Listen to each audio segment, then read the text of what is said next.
The single line in your essay, other than the multiple hurricanes, not only that, but the super typhoon out in the Philippines on its way to Hong Kong, the single line I see is the idea of Greenland's involved, and that there's lots of adjacent fronts that are part of this story that I don't think people are talking about.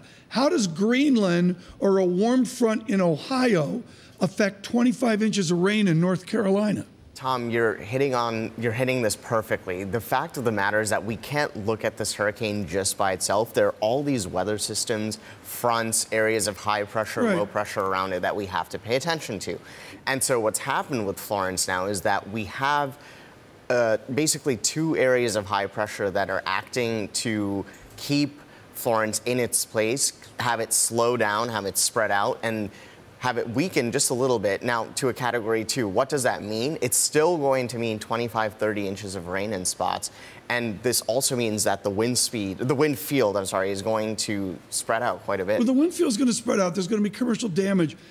Give us a mix here from all of your professional skill of, are we overreacting? Have we gone to a media hysteria going from New Orleans to Houston to the next big event?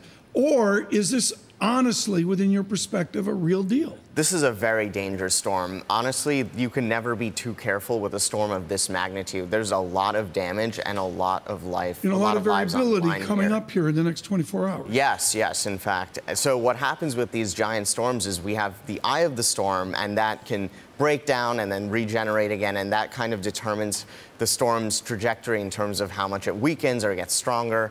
And so what's happened is that's exactly what's happened over the last 48 hours, and we're in the final stages here before it makes landfall. And we're expecting that Florence is going to stay just around a Category 2 right now, but as I said before, that wind field is going to spread out. We're still going to see a life-threatening storm surge and a lot of rain. And Shunondo, good morning to you. So what is it about Florence that is going to be most destructive? Because, as Tom suggests, lots of broadcasters stand in very windy spots and highlight the wind speeds. But is it the wind speed that does all of the damage, or are we talking about the flooding and damage to coastlines from other parts of this weather system? What is it that wreaks havoc? The wind and the storm surge are definitely going to have a part in reshaping the coastline here. That's how powerful the storm is. But the second most important piece is the flooding. The flooding is going to wreak havoc, even areas slightly inland into the Carolinas, because of the amount of rain that we're expecting with Florence. And that's something to be very, very concerned about.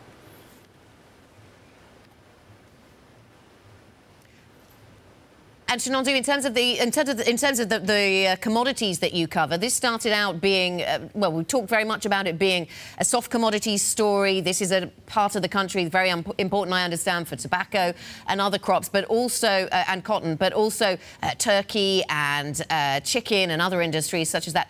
But you're focused, I understand, on gas as well. What impact is it going to have on the energy sector?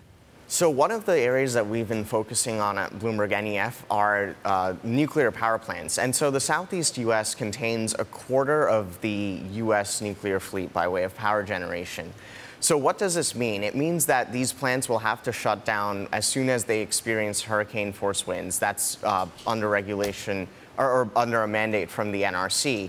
And so what that means is, in the aftermath of the storm, when demand slowly starts coming back online, homes and businesses get access to power once again, natural gas and maybe even some coal will have to start filling in for that demand.